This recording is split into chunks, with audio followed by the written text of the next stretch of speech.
Thank you, Mr. Knight. It's 5 o'clock and I'd like to call the August 28th, 2025 work session of the Staunton City Council to order. I will now entertain a motion to approve the work session and regular meeting agendas.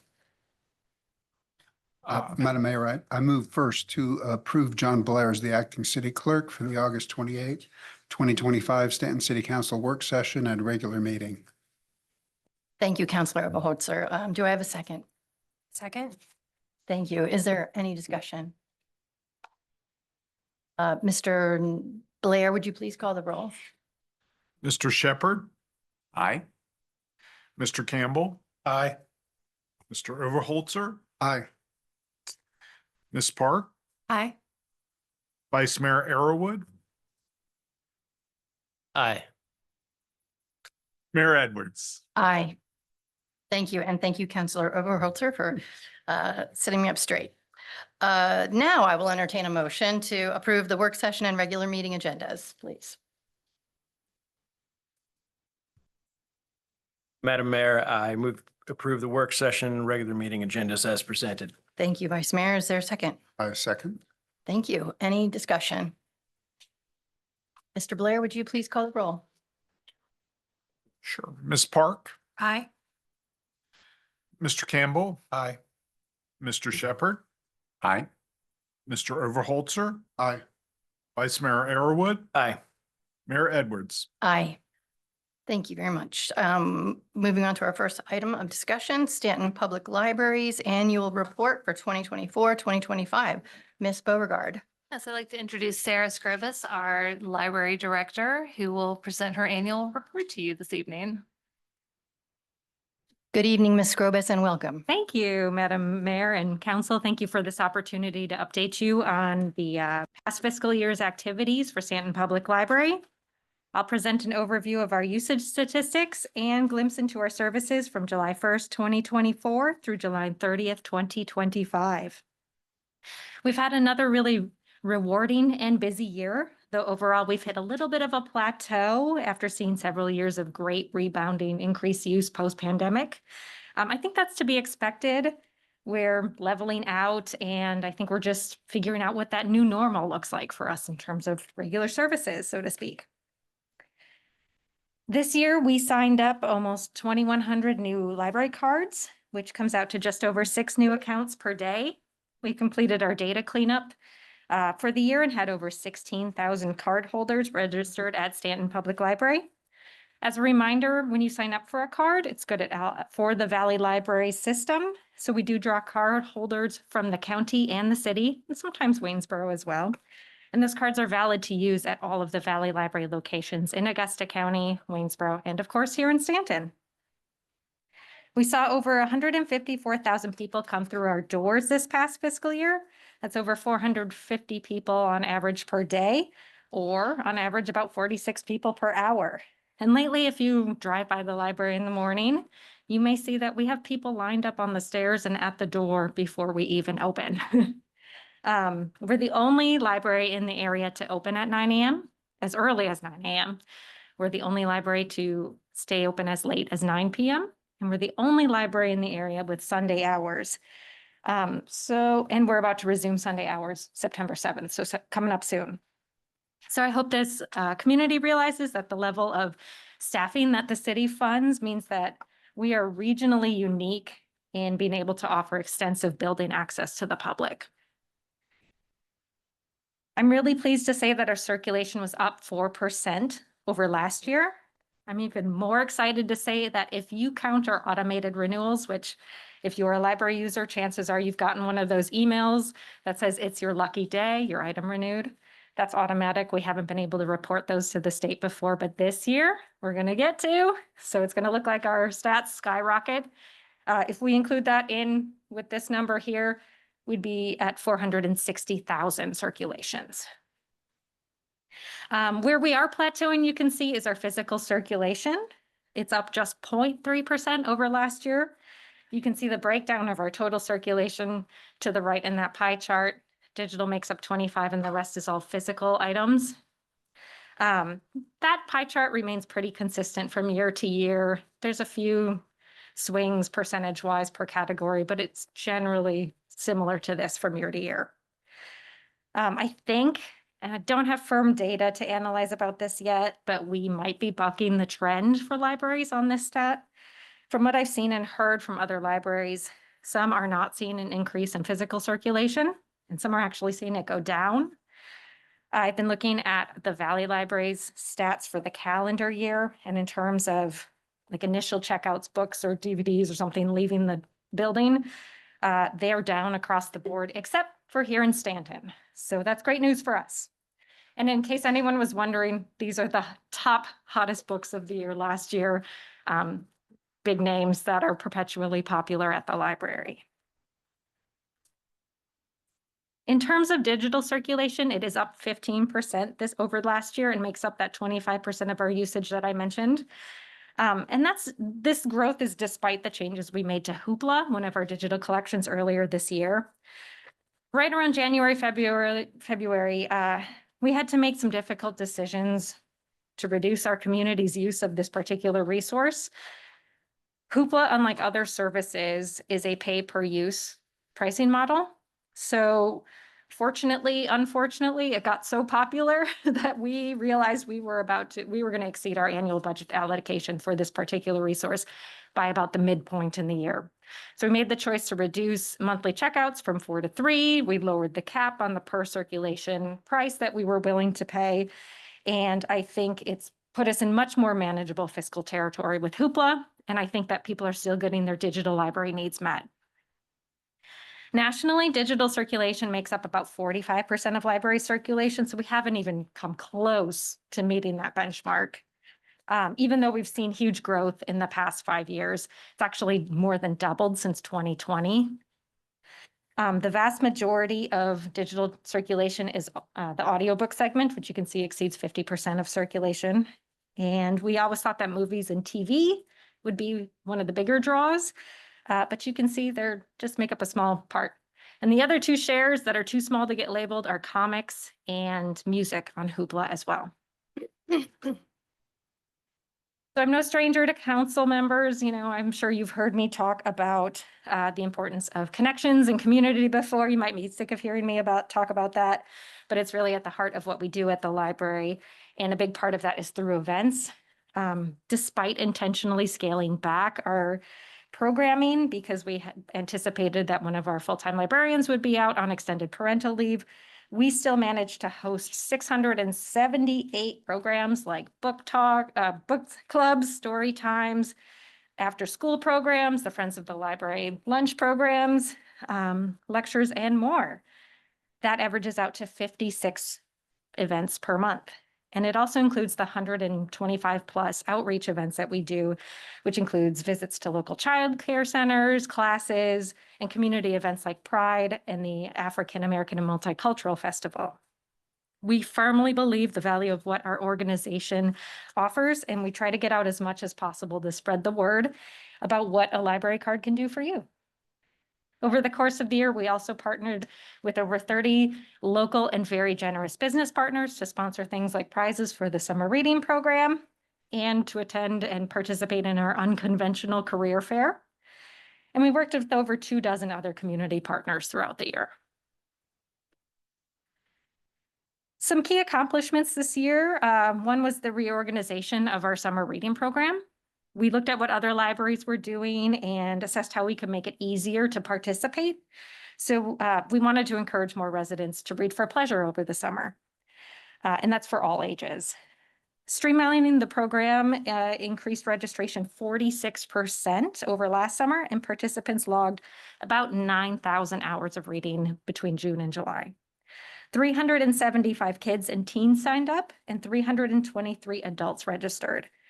And of course, we're going to aim for even higher numbers next year. Again, if you've ever talked to me, you know how proud I am of our team at the library, and we invested a lot in our staff this year. Early on in the fiscal year, we had trainers come to do a dementia-friendly training so that we could become more aware of and develop better empathy and understanding of our visitors who may come with memory issues. And we also held our first all-staff development day since pre-pandemic times. So we brought in Library of Virginia staff members, someone from the Valley Homeless Connection, and we all learned about things like Readers Advisory, community resources for vulnerable populations, de-escalation techniques, and more. Moving on to the facility, we continued to refresh our young adult and juvenile areas, including adding better seating in the children's section and new shelving for the teen area. We have what you see Lizzie in front of is for new books because we really want to highlight those and entice teens to read more. We also initiated a consultation with Wiley Wilson to assess the library building and make recommendations on structural needs. Those conversations are still in progress. Though it was a relief to hear that for a building built in 1917, they thought it was in pretty good condition. We got new book drops, ordered them last fiscal year. They arrived in July, and that means items that are returned outdoors are better protected from the elements. But maybe more importantly to my staff, it means they don't have to go in on every Sunday and every city holiday closing to check the book drops to ensure they're not overflowing. So they are enjoying their days off uninterrupted, and that's great. And then finally, the terrace project, I'll talk about that a little bit later on when I cover the Friends activities. But we've been excited to see that move forward as well. We wouldn't be a library if we didn't really focus on literacy, and we are very cognizant that there are many different types of literacy that you need to navigate our lives on a day-to-day basis. Of course, a big one is early childhood literacy, which we support by ongoing 5+ story times in-house every week. We promote 1,000 books before kindergarten, which is a program that encourages parents to help develop a strong foundation of reading to prepare their children for later school success. We have the summer reading program that I mentioned already, and our story walk at Montgomery Hall Park allows families access to literacy activities in an outdoor setting. You may have seen our youth services librarian on the news this week. She was featured talking about the new story that she just changed out for the autumn season. We take pride in connecting residents with vital civic information. We hosted our general registrar last year for National Voter Registration Day, and she'll be here again in September to share information on elections and voting at the library. We were one of the few libraries initially targeted by the Virginia Treasury Department for their unclaimed property program. They were trying to find ways to connect people with more information about how you can search to see if you have missing money. And so we were in the original conversations where now libraries across the state have promotional materials in-house so that we can hopefully get people their money back. And we've hosted agencies like the Central Shenandoah Health District and the Valley Community Services Board so that Stantonians can better understand what community health resources are available to them. This has included Fentanyl Awareness Day information and the ongoing Revive Opioid Overdose Emergency Response Training. Digital literacy also remains a core focus for us. We had 7,500 plus people come into the library to use our public computers last year. That doesn't include our Wi-Fi, that's just the sit-down ones we have. And while those people come to the library, we always have a reference librarian on duty who's trained and ready to help. So you'll see us assisting people apply for jobs, accessing e-government resources, navigating medical and educational services. You name it, we've probably helped someone with it this week already. We also continue to offer one-on-one appointments through the Book a Librarian program, and Technology Services Librarian Carrie Whitlock has taught classes both inside and out in the community about AI scams. She held a misinformation K-pop escape room program, and she also teaches people about mobile devices. Turning our attention to our incredibly active Friends of the Library group, they gave over 1,500 hours of volunteer service last year and raised $8,500 from their used book sales. That does not include their membership dues. I had to kind of kick them out of the library to make space for our most recently upgraded full-time position that started last year. And so they've been looking for how and where they can hold their book donation collections and their fall book sale, and they have landed at Christ Lutheran Church on North Augusta Street. And their fall book sale is coming up in about a month and a half, so please mark your calendars. They are very proud to have broken ground on the terrace. We have seen progress such as preliminary drilling, concrete and pier installation, and some grading happening.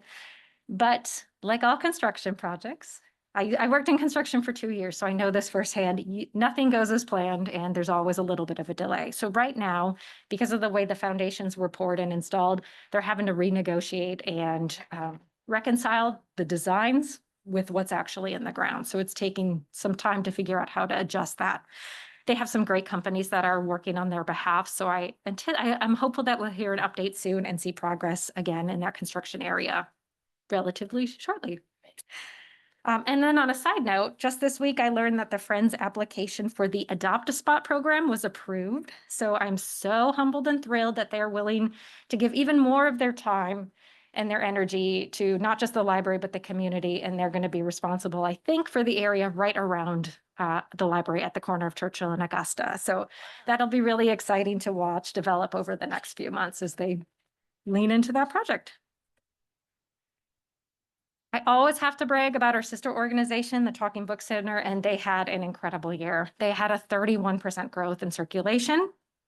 And for those of you that are not familiar with the Talking Book Center, it's a sub-regional library for the blind and print disabled in conjunction with the National Library Service out of the Library of Congress. You have to be a qualified patron with a qualifying disability to receive service for free through the mail. And they do audiobook players and other resources such as the iBill reader that identifies paper currency.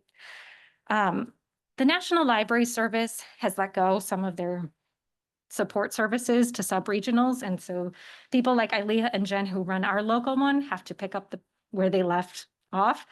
And so they've been doing some experimental things to try to connect their readers with more great books to read. One of the things they did this year was put together sampler packs on the audio cartridges. So if you like cozy mysteries, they'll put together 5 or 6 titles, first in a series, ship it to you, and you get to sample a whole bunch of them and see what you might like. Maybe you come across something that you never thought you'd want to request, and it's the serendipity of it. And you can see all of these kinds of things are paying off in their circulation. I think they're the first in the state to try something like this, and they often idea share with their colleagues around the state. And it's really interesting to see how many times this small Talking Book Center, one of the smallest in the nation, their services are then replicated by other libraries because they're doing things in a unique and interesting way that others hadn't thought of. So kudos to them. Their board also hosted an open house to invite locals to learn more about what the TBC offers. And the team is getting ready to roll out a newly designed accessible player. They're just waiting on the National Library Service to actually ship those to sub-regional libraries. The Talking Book Center is a separate nonprofit. The board has fundraisers coming up this fall, and they are on the search for new board members who are interested in serving the community at the intersection of public library services and disability access services. So what's next? You may have seen on social media recently that we are ready to launch a new collection in partnership with the Community Gear Library. Several years ago, I saw what they were doing in conjunction with the Massanutten Regional Library. Saw them at the farmer's market, marched right up to them, gave them my card and said, if you ever want to consider expanding, we are game down in Staunton. Well, this summer they were ready to expand and they reached out to us, and we have signed an MOU with the Community Gear Library to establish and circulate a collection of circulating outdoor and recreation equipment. In the coming weeks, you can attend a brief orientation with their volunteers for safety and the integrity of the equipment that they're buying. And you can do that in person or online. And then you can use your SPL card to check out tents, backpacks, hiking poles, camp stoves, child carriers, all sorts of things. And I think it's a really beautiful merging of our two organizations' values and ideals. It's each of us wants to remove barriers to access, and this just dovetails so nicely with our existing library of things, the telescope, birding backpacks, cultural passes, musical instruments. And so with your library card, you can go on some really great free adventures without having to pay any money. And I think our staff's willingness to embrace these kinds of eclectic collections should be a source of pride for this city, because it's really one of the things that makes SPL unique in this region. As I mentioned, we've been in conversation with Wiley and Wilson about what our building structural needs are. We recently met with their engineers, public works, and building inspection staff to discuss next steps. I'm really grateful for the insight and expertise that's being shared. And I'm also very grateful that we do now have a capital reserve fund to draw upon if there is a significant need for the building. And then with the terrace project working in progress, our staff are thrilled to consider what we can and should do with that new space once it's completed. And we already have a giant idea bank that we have been brainstorming, just coming up with things that we think would make a really lovely kind of opening season, even though we don't know when it will be complete. We are ready to go when it is. And kind of not on this slide, but off the cuff, some of the recent studies that have come out have been weighing on my mind too. There's one that surveyed parents and found that fewer than half of parents of children up to age 13 say that reading is to their children is fun. So you have like the majority of parents are saying they don't enjoy reading to their children. And then last week, a new study announced that reading for pleasure is down 40% since 2003. And to me, that's sad, that's scary, especially when you consider how like the trajectory of our lives is affected by our literacy levels. And so in the year ahead, that's something that my staff and I really want to be considering and acting on. How do we make reading a joyful pursuit again? How do we build a stronger culture of readers in this city? And with that, I want to shout out our SPL team once more. They are doing phenomenal and deeply thoughtful work to meet the needs of this community. I want to thank City Administration and Council for the trust and support you show in our department. I hope I've illustrated that every dollar that's invested into library services comes back with such a huge return on investment for the quality of life in this city.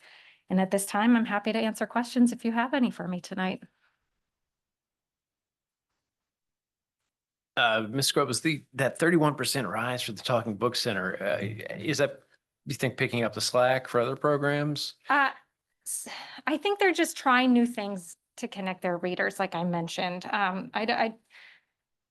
What other programs are you talking about though? Oh, maybe at a higher level, a federal level or anything like that. I mean, I Well, the wouldn't be federal familiar level with. doesn't provide that. They provide the resources and then all of the local sub-regionals have to provide the delivery and the service. Okay. So they have the bank of resources available to them, but the federal, the Library of Congress doesn't essentially do anything with that. It's up to us locally to provide Maybe it. they're So just getting the word out really well. they are, yeah. And I think, I'm wondering if so the Library of Congress, the National Library Service stopped publishing a catalog, which was a great tool for disabled readers to find out about new books that were available in audio form. I mean, my grandmother used this system way back in the day, not here, but she would go through that catalog as soon as she got it and figure out what she wanted to read for the month. And without that, I don't know what she would have done. So so I wonder if the circulation dropped a little bit. I'd have to look at the data. When they stopped having resources like that available to them. But now the staff is really trying hard to make up for that difference. And they have two people who are so invested in serving their neighbors in this area. They're just so passionate about it. And I think that's just a big reason why they're so successful this year. Great. Is ebook Oh. circulation up? I know the overall digital circulation is up 15%. What about? Oh, I don't have the breakdown by format type, I'm sorry to say. I mean, I can look at that, I can get that information to you, but I don't have those specific statistics with me tonight. I think audio is growing. I think a lot of people are finding out how much they like it in the car, how much they like when they're gardening, cooking, cleaning, and, yeah,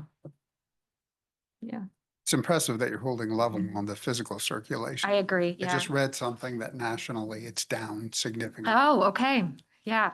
Well, I think that again is a testament to our staff. We've really, I think everyone loves making sure that there's wonderful, fun things that entice people when you walk through the door. Our librarians are very good at what they do in purchasing and managing the collections. And I think our success is a testament to those skills that we have on board. Ms. Gross, I was glad to hear that Hoopla wasn't actually abolished, I guess, It in the has- library It because has, no, it that hasn't that gone was, away. I that was know. my understanding. And Oh. so I don't know how I misunderstood that message, No, but we just had to drop, yeah, like, put some restrictions terrific. on it. because, Yeah. yeah, folks really, as you know, love that. So Yeah. now I can go and spread that word. Yeah, that- so luckily we still have Libby and Oh, yeah. Overdrive too, so Mhm. they complement each other. They're similar. I could talk about this for an hour if you wanted me No. to, but they. You have they- 30 seconds to talk about that. They both provide digital collections, but they do it in different ways. So Mhm. it's nice to have both of them. Right. Thank you. Run a careful. Last question But or? I want to shout out, Uh-huh. I see one of my staff members in the crowd. Well, she's looking around. This is Oh. Martha. She's one of our dedicated staff members. Thank you for being here. Hi, Martha. nice. Welcome. Thank you You- for being here. It's been great to see you guys just diversify in everything how you're doing. And I mean, I personally have a careful balance of Hoopla, Libby. You check those first. If it doesn't, go to Audible if I have to, all that. But I'm to a point where it feels wrong if I'm cooking and not listening to a book. Mhm. So Counselor Shepherd, last comment? Yes, I will say, I think it's just fantastic, the amount of services that you offer the community on just a daily basis. It's incredible. Thank you. You make your resources go a very long way. And the Talking Book Center, I think I'm rather passionate about it. My daughter grew up in the Talking Book Center and she's 25 now and in graduate school in a large part because of the Talking Book Center. And the way that technology has evolved since 2004 to now in 20 years has been amazing. And that transition, I think going through that has made a huge difference in accessibility for people and being able to access has been, and you've done a fantastic job with that. Thank So, you. That's all the TBC staff. I can't take credit for that one. well, But you're a cheerleader for it. I should have. yes. Well, thank you very much Thank for you. this wonderful presentation and for everything you do. And you as well. Thank you for being here. Thank you.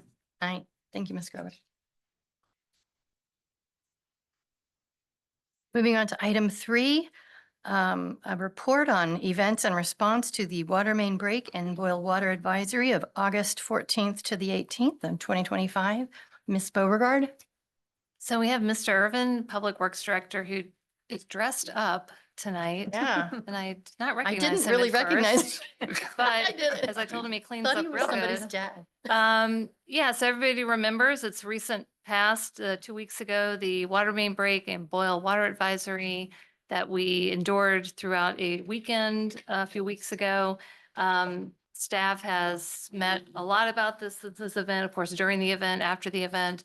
And we wanted to put an update together for everybody. But this is not the end, and I think we'll talk about that more at the end as far as our emergency planning.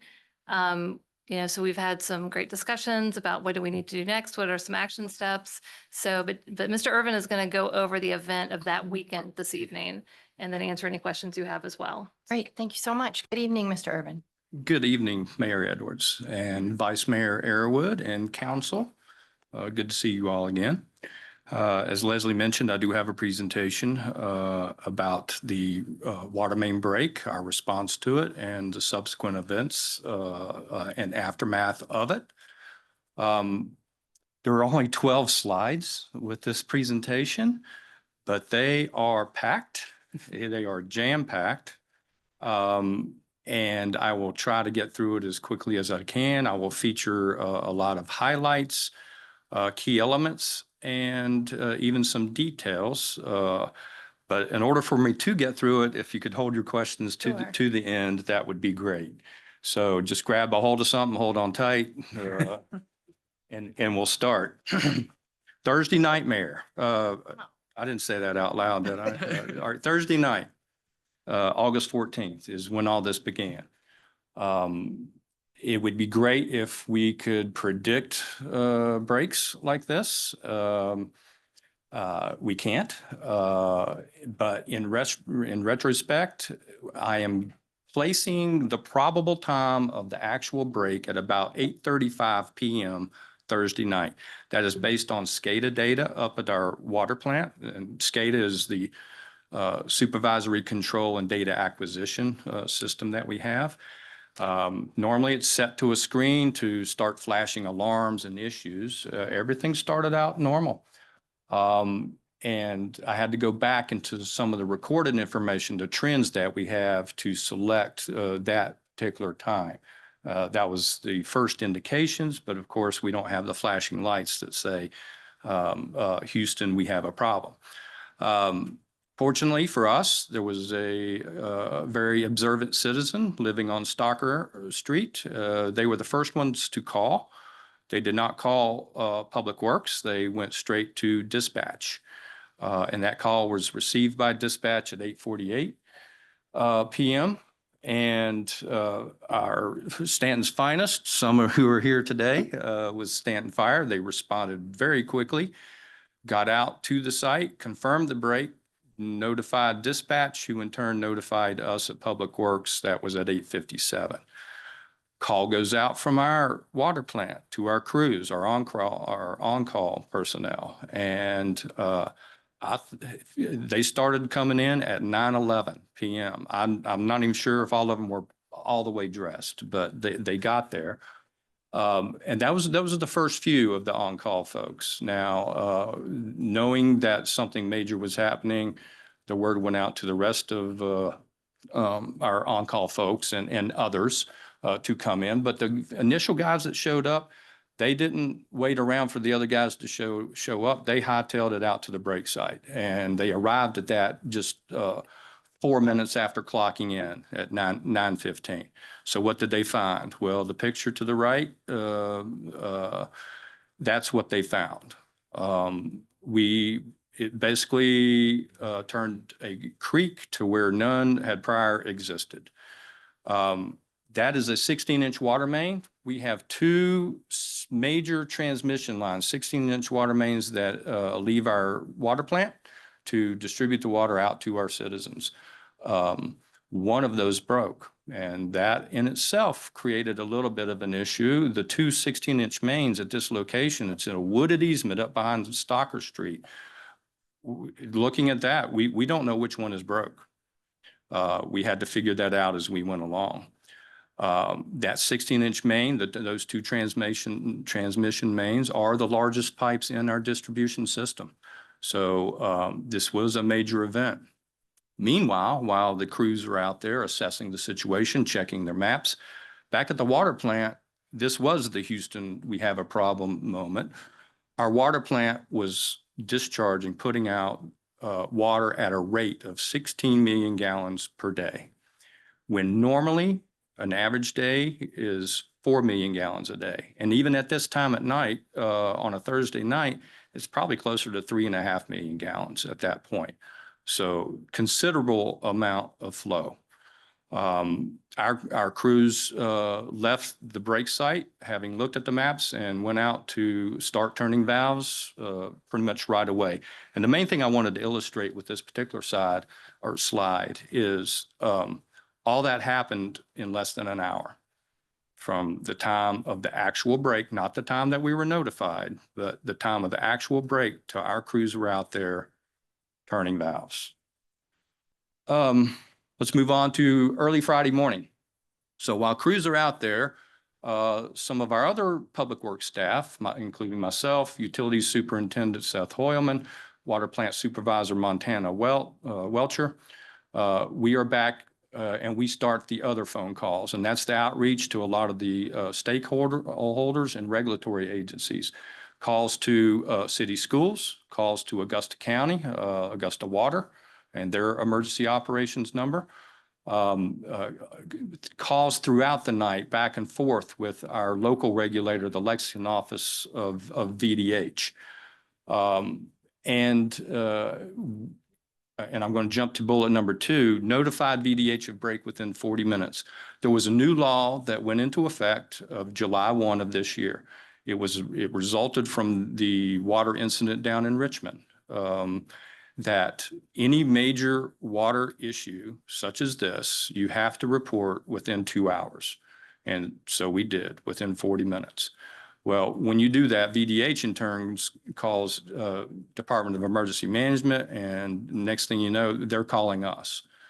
So I'm going to deviate just a second here just to talk about our system. I'm going to just touch on it briefly. Our distribution system for all of our citizens is pressurized. That's what enables you to turn your faucet and get water out. We are required to maintain a certain pressure at all times. It's a regulatory requirement. And basically what it says, and this is in the Virginia Water Works regulations, we have to maintain a minimum pressure of 20 PSI under all flow conditions, all flow conditions. Well, with that, that's one of the reasons that we have water storage tanks in our system. They act as buffers for large event situations. It's the supply that is used for when fire department fights a fire. It's to cover breaks and water shutoff situations. And so normally we have a buffer to protect us against small events. This was no small event. And each situation is unique. A lot of our water main breaks, we can go out and we don't even have to shut off water. We clamp it and move on. In the best of scenarios, we go out. If we have to shut off water, it's 2 valves, 1 on each end, and we dig down and we never really lose pressure. So not all events, in fact, the majority of our water main breaks or any breaks and shutoffs, they don't lead to a boil water advisory. It's business as usual. In this particular case, it was very agonizing in the early morning hours, Friday morning, to sit and watch our SCADA system. And knowing the guys were out there fighting the good fight, I saw our discharge from the plant drop from 16 million gallons a day to 13 million gallons a day to 11 million gallons a day and to 9 million gallons a day. It stalled out for a little bit at 9 million gallons a day. And that caused me some concern. So I go out and investigate.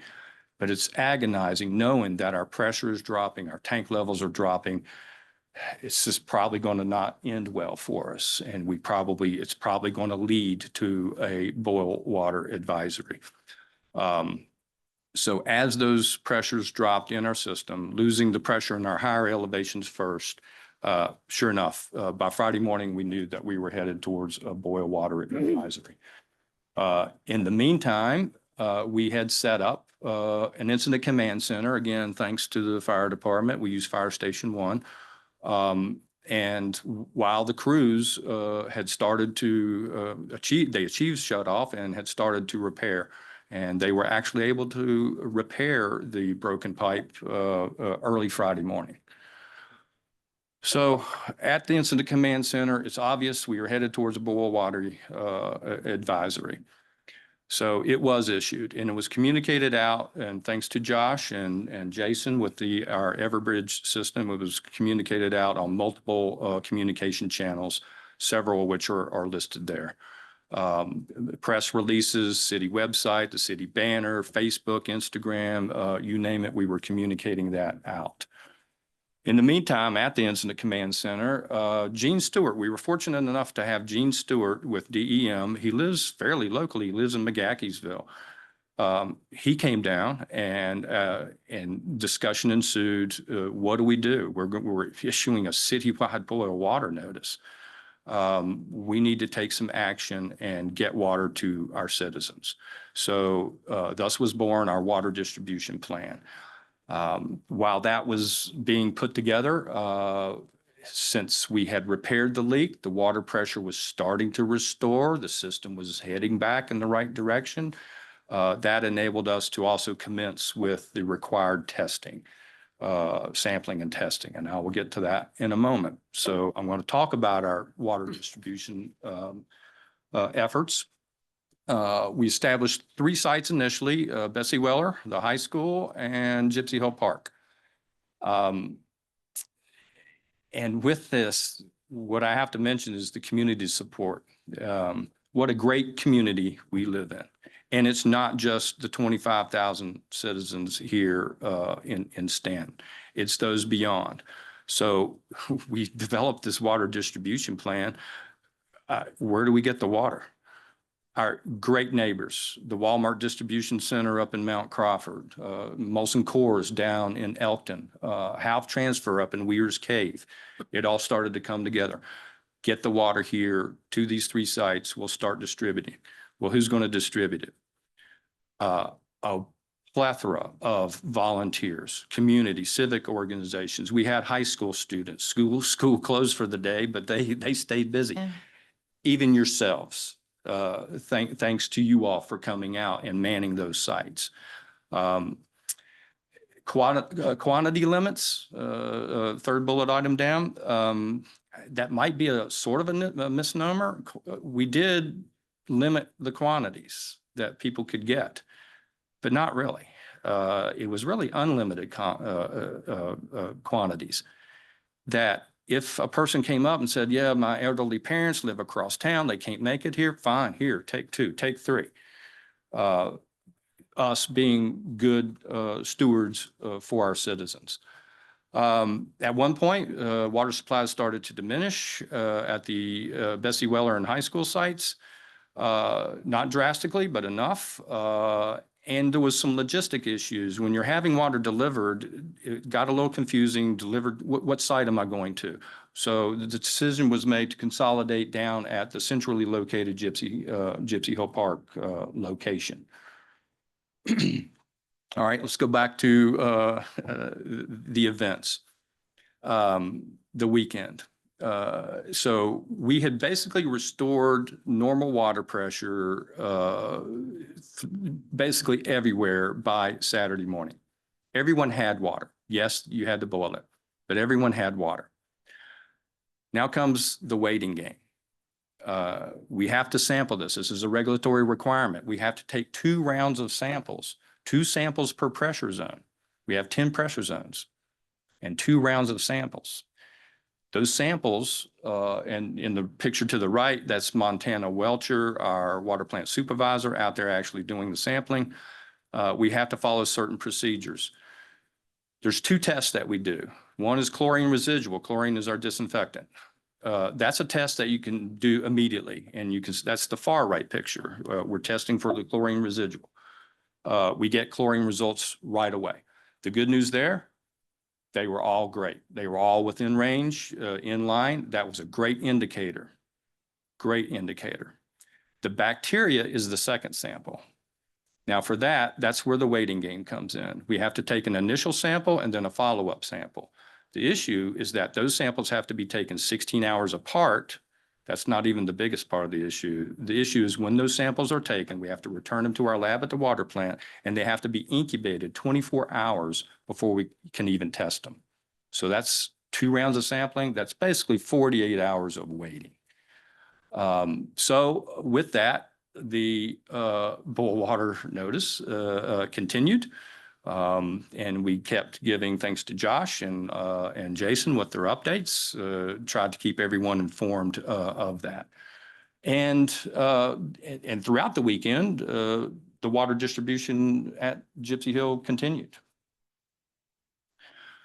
Monday morning, thought it would never get there, but it did.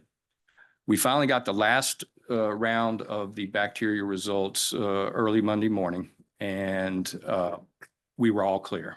What great news.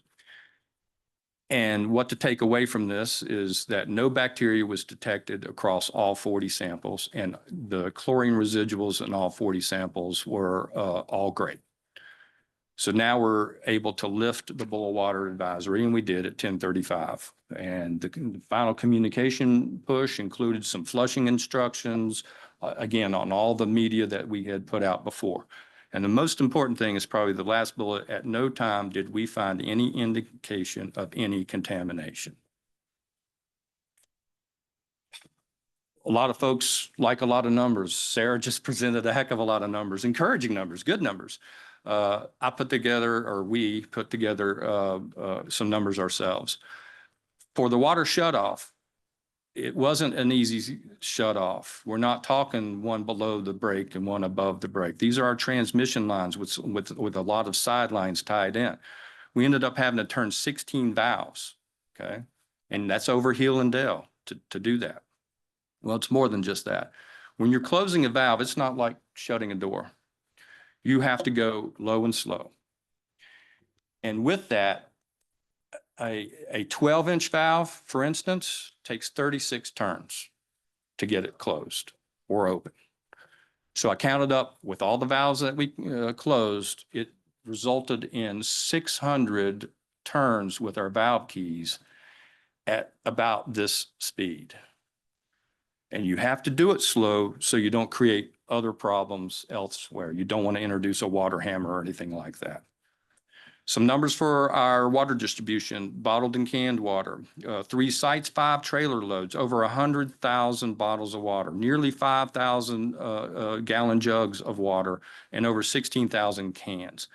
And here's the great support, part that I mentioned before about the volunteer effort. Over 140 city employees and community volunteers helped distribute that water. It was fantastic.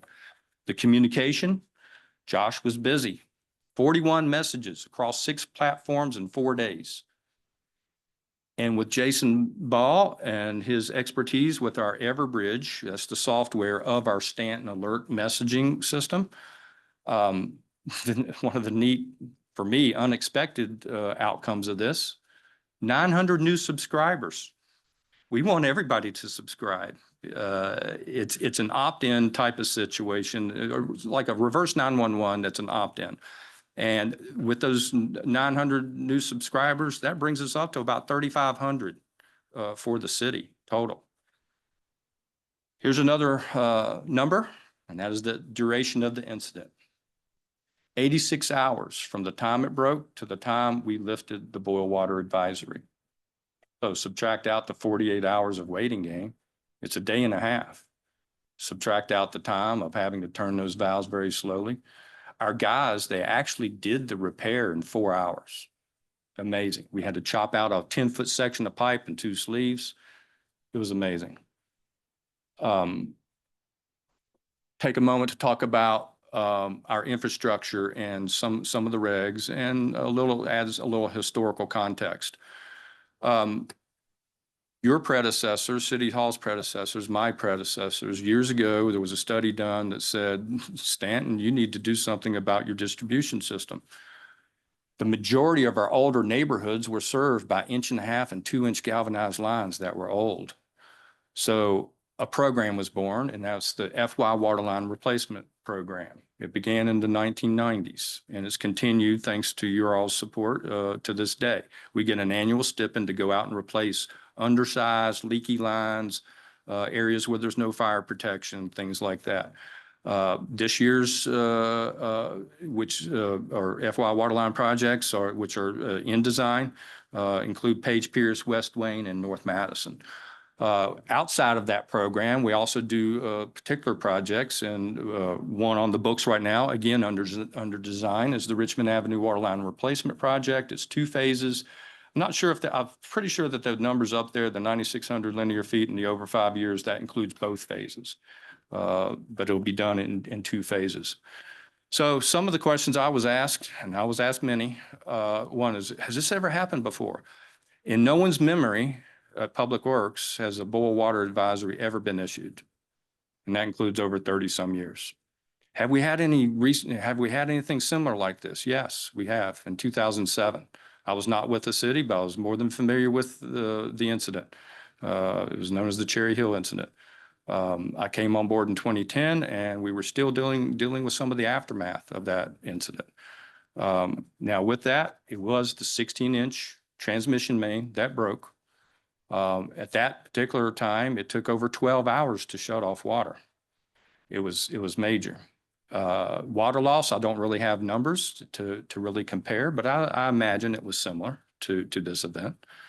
At that time, the regulations were not as stringent as they are now. So a boil water advisory was not needed, or certainly not regulated to happen. But since then, with events like in Peckham, Flint, Michigan, Jackson, Mississippi, more recently Richmond, the regulations have tightened up, and that's great. That's VDH being proactive, and it's all as their commitment statewide commitment to protect human health and the environment. So yes, we had a better blueprint to go by and so made it happen. What went well and what went bad? Okay, well, I'll start off with the work, what worked. Quick response and repair. I've already mentioned that. Water treatment plant operations. 16 million gallons flowing through the water plant. That's not normal. So credit to our water plant operators for being able to make adjustments to handle that type of flow, and they did. Timely, multi-departmental and regulatory cooperations. Public Works, Police, Fire, City Hall, lots of folks involved. Regulatory agencies, VDH, DEM. We set up our incident command and everybody participated. The cooperation was great. We actually had a debrief with a lot of those same regulatory agencies earlier this morning, and there was a lot of positive feedback and suggestions, which I'll get to in a moment. Communication and outreach. We tried to get the word out as many venues as we could, as fast as we could. Again, thanks to Josh and Jason. Drinking water, providing that water. A lot of positive comments about that, and that's great. We care about our citizens, and we illustrated it. And again, thanks to you all. Throughout the entire incident, and this is what I wanted to point out most, is every decision made, every action taken, it was always with a paramount focus on public health and safety. That's why we did the citywide boil water advisory out of an abundance of caution. That's very key. Okay, no good deed goes unpunished. So what did we learn from this? Quite a few things. I was quite disappointed to learn that when it came time to sample, the original plan was to send out as many as 4 or 5 teams to go collect those samples. And lo and behold, we only had 2 people who were trained with that specific type of method of obtaining the samples, which is there are specific criteria that we have to follow. That was a little disappointing. So that training effort, so you see there's future train every water treatment plant employee, that started that day. We split the 2 people up and said, you go with this one, you go with this one. So the training for that has already started, and we will continue. The sampling sites. Every month, we are required to sample for bacteria at 30 sites in our distribution system, and we do that. Those locations, the majority of them are businesses. The 2 Royal stations, the one on Spring Hill Road, the one on West Bev, those are 2 of our sampling stations. Well, they're not open at 2:30 in the morning. So, and many of our sites weren't. So we were relegated to having to use hydrants. Well, that particular sampling method requires you to actually flush the hydrant a little bit to expunge the air, any scaling, things like that, that can impact the test. So that delayed us a little bit. So what are we going to do? We are going to install specific sampling stations in our distribution system outside of all these businesses and they're not hydrants. They're specifically designed for this purpose. Other opportunities, well, continued opportunity to improve GIS utilities layers. This has been a personal project of mine for several years now. We're not there yet, and this has illustrated some opportunities for us to add in some layers that will help us with our response going forward. One of the things we discovered in our debrief this morning was other avenues of support within VDH and DEM and other state agencies. Quite honestly, I did not know that some of these resources existed. I do now, and we will integrate that into our responses going forward. Which is the next bullet. We've learned from this experience, so we will be preparing. So it's not over. It's not over now. We will go forward and have some action plan criterias, a list of all of our community support. Where can we get the resources, that type of thing. So that is to be developed. And part of that was develop pre-registered volunteer database and expand our SAM, the enrollment. It obviously took hold. We need to get the word out there. Hey, if you want to be informed, try this. It works.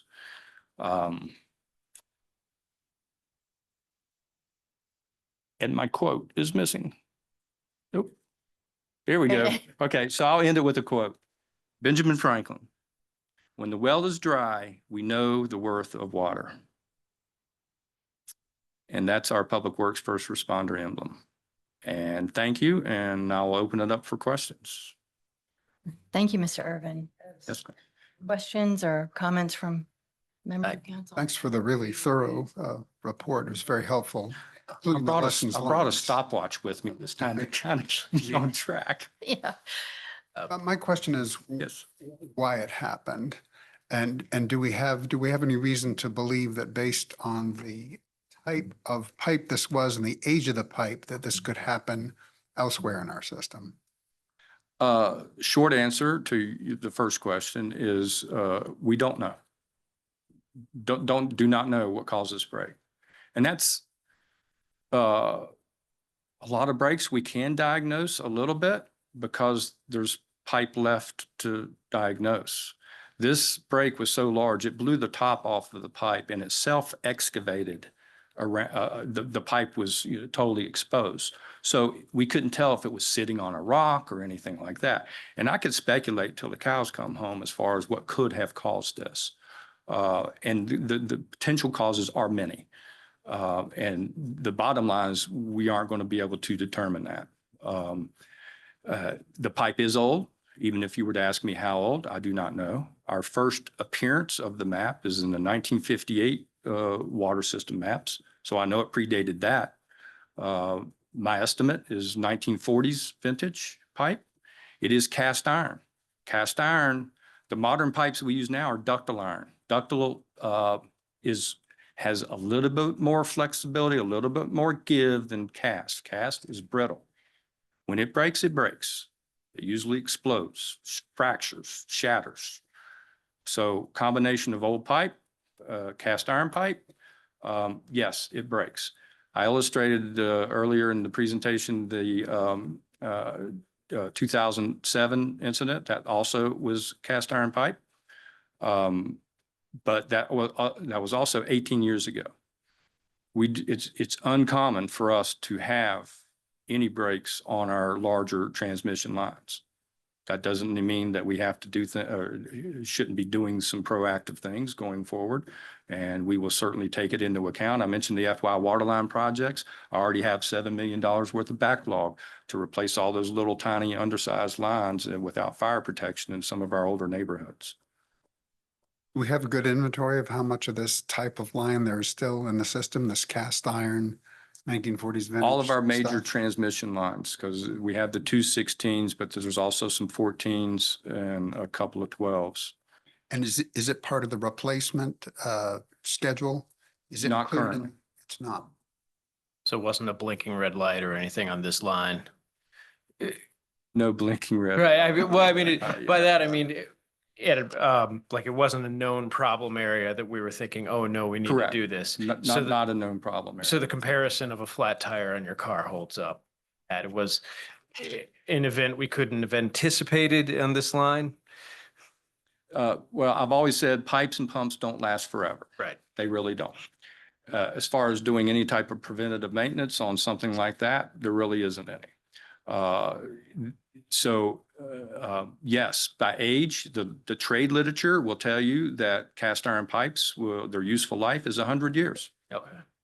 And we're sitting where, 70, 80 years? So will we have to do something? Probably.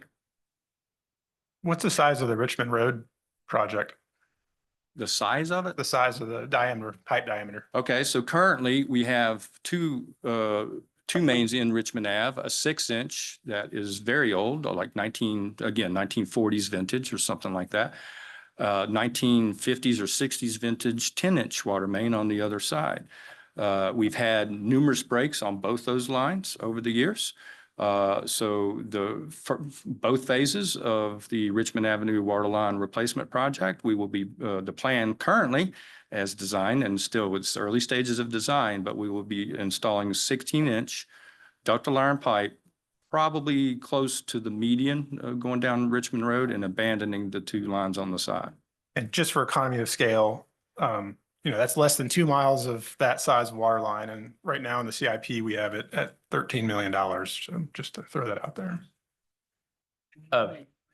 Dave, the thing I wanted to ask was, as far as notification, Next year. have we considered anything like like we think of as like an Amber Alert that isn't a log in? Because I mean, most people, when I was handing out those things saying, here's how to sign up, had no idea it existed. And I think of, people my parents' age, signing up for this kind of thing, the kind of thing that your phone buzzes and you didn't even know. Have we explored that? Are we looking at that? We are exploring options. And it'd be great if we could do something akin to an Amber Alert type of thing. There are implications that we don't know if that's actually possible right now. I think Jason had weighed in on that very issue earlier today, that our current system would not support something like that. And there's also some potential legal ramifications of doing that. But I haven't discounted it. It's do not know all the details of being able to adopt and implement a communication system like that yet. But we're certainly exploring all the avenues to improve our communications. So how about television and radio? I mean, something on that scale, television, radios. Yeah, I can't tell you why it wasn't on the,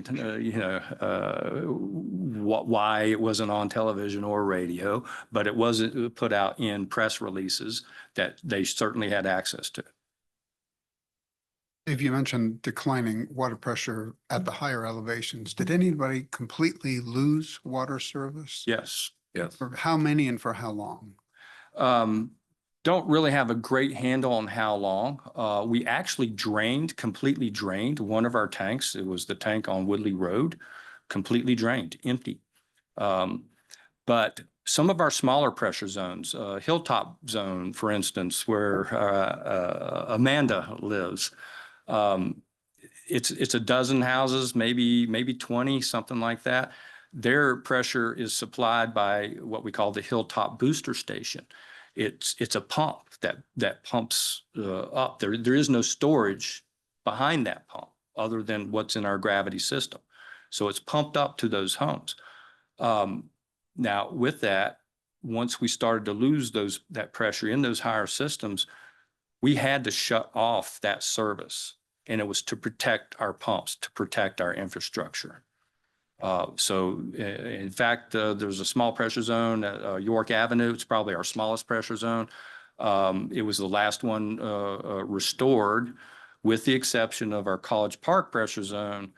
That took a little longer because during the restoration operations, we had an airlock situation that was preventing the water from getting to the Woodley tank to refill it. So as far as how long that was, I think everybody had quantity of water, again, under the boil water advisory, but everybody had quantity of water by Saturday morning, early Saturday morning. So just for a few hours and what, dozens, hundreds lost water completely? I would say 1,000, Okay. maybe. I can get you that number. Yeah, that would be. I know on Selma at 450, I was filling my coffee pot with water, and I thought for a minute I left the hose on all night because there was no water pressure. And then I got the text from the mayor saying, we're in trouble. I don't think that's what it said. Explaining the situation. But my water main to my house, which was built in the 20s, and it was cast iron, and it broke 6 inches on my side, not the city side. So you fixed that water main faster than my plumber fixed my water main. So I find that pretty impressive that you guys turn it around that quickly. Our guys were champions. Our field crew supervisor, Billy Davis, I can't say enough good about him. He's been with the city 31 years. Born in the trench, he's going to die in the trench. He led that effort out in the field, but it wasn't just our public works field crew. By no means. Our utility tech services group, Jamie Markham, Walt Sprouse, and Tristan Anderson, they were the ones that had to go around and put these pump stations back in operation. Folks at the water plant, fantastic response. And it goes beyond that. It goes to City Hall. It goes to you all. It goes to fire, police, and those 140 volunteers. This wasn't a single person, single department response. It was everybody. Any more questions or comments? I just want to make a statement. So when I asked about TV and radio, I wasn't referring to how it was going out. I was just referring to, as you said, about making a alert. So could the radio and TV be a possibility of alert system? By all means. Like the emergency Well- broadcasting system, could it Uh-huh. be something used to? Like the thing that goes across. In the wintertime, they close schools, right? Yes, and absolutely. Yeah. So, and we can engage with them as we move forward to see what options are available to us, again, to expand that communication, to get Mhm. that word out. Yeah, that's just another avenue that Oh, we didn't see. Beautiful that idea. Some people do watch TV that don't have social Right. media, you know, they Right. don't have cell phones, maybe older generation. Interesting So, enough, yeah, we I have love breaking news. Yeah. interesting enough, August was Water Quality Month. And WHSD came down and with Josh's help and again, Montana and Seth up at our water plant, they did a little spot for us. And I don't know if y'all saw it, but I thought it was pretty good. And so Yeah. we work with those folks and that's a great suggestion. Thank you. I just want to thank you and Public Works, Sure. All the Again, work. not me, all the work, everyone. all the work. Agreed. All of staff. Yeah, agreed. Mr. Irvin and everybody, Chief Ball, PD, everybody, our staff, you know, the city manager's office. I mean, it was all hands on deck. Certainly, I mean, Ms. Kaufman, you were instrumental in getting water centers set up and volunteers coordinated. And it really was all hands on deck. And it just shows, as Ms. Scrobus pointed out, the value of community and people looking out for one another and caring about one another. It's not just what, you know, government can do.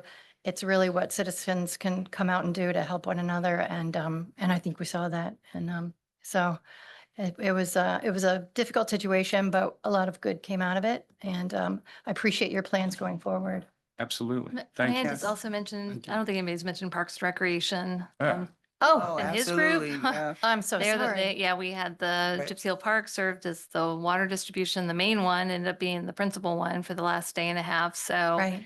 yeah, and they did so much as part of this effort as well. So I just wanted to recognize them. real Thank quick. you. And Yes. Leslie's leadership as city Yes. manager. Oh, yeah, absolutely. Also the Absolutely. sheriff's office, sorry. And the sheriff's Sorry. office, Deputy Sheriff McFarland Need is to leave back it. here. See, Thank this is you what all. happens. You leave people out. I know, thought- I Yes. know. Yes.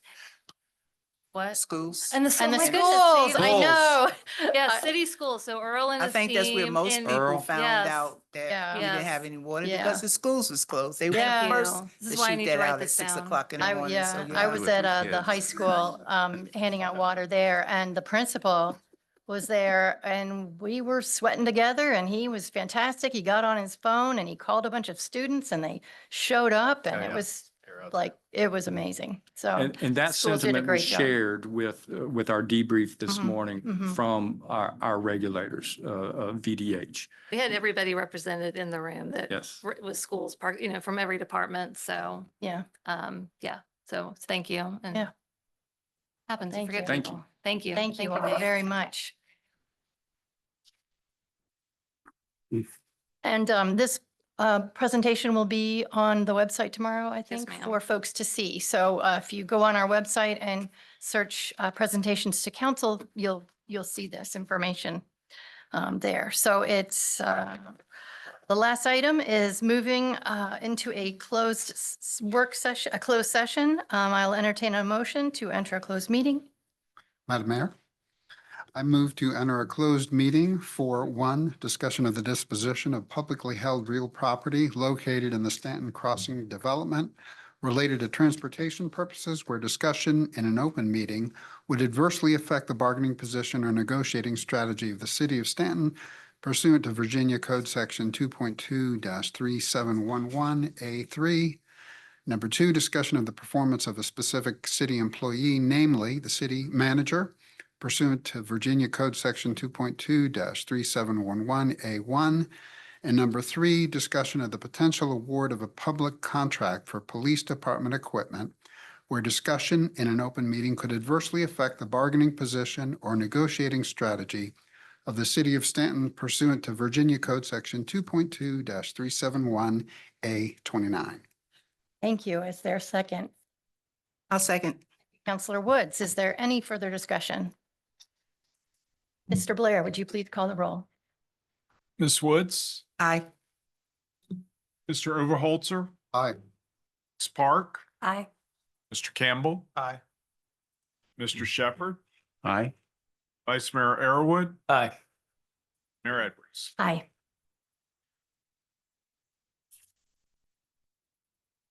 We are now in closed session. Certify to the best of each member's knowledge that only lawfully exempted public business matters were discussed and that only public business matters as identified in the closed meeting motion were heard, discussed, or considered in the meeting. Thank you. Is there a second? I'll second. Counselor Woods, any discussion?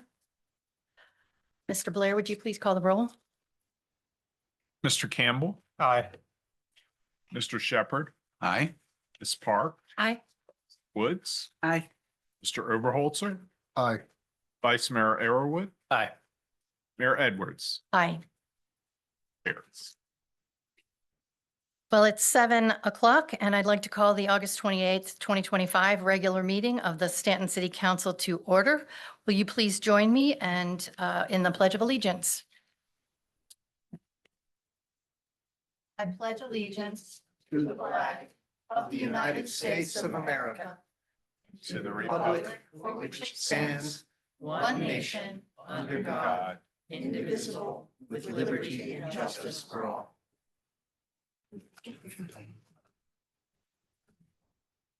It is good to see all of you here this evening. Thank you for being here. This evening's invocation comes to us from Councilwoman Woods. Thank you, Mayor Edwards. First, I will share this invocation with our city manager. But first, I just want to acknowledge our former council member, Eric Curran. His wife passed away, and I would just like to have a moment of silence. And that was not just, it was a couple of weeks ago, but I would just like to acknowledge that because he was a former council member. So if you join me in a moment of silence.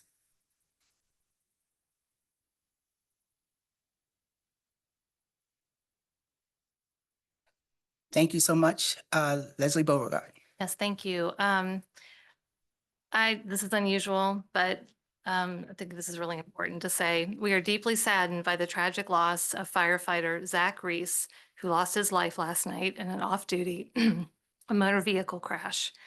He was a dedicated member of Stan's fire family who served our community with honor and commitment. Though he had only been with Staunton Fire and Rescue since December 2024, his dedication to the fire service ran deep through his previous work with Augusta County Fire Rescue and his volunteer service with Rafine Volunteer Fire Department. Please extend your thoughts and prayers to his family, friends, and all those whose lives were touched by his service. We extend our deepest condolences to Zach's loved ones as we grieve this tremendous loss. If everyone would please bow their heads in a moment of silence in memory of firefighter Zach Reese.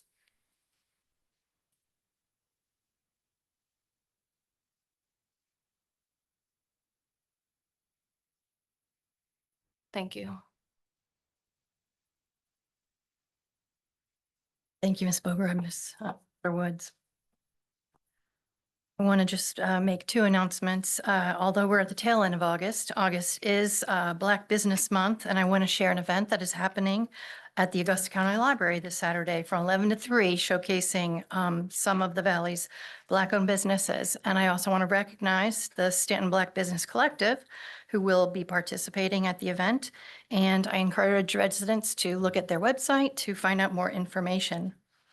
And I want to point out that every Friday, Woodrow Wilson Presidential Library and Museum invites the community to participate in their Education Station program. Each week focuses on a specific historical theme, engaging in interactive activities, bringing history to life. All ages are welcome. And again, it's every Friday from 10 a.m. to 3 p.m. Any other announcements from members of council?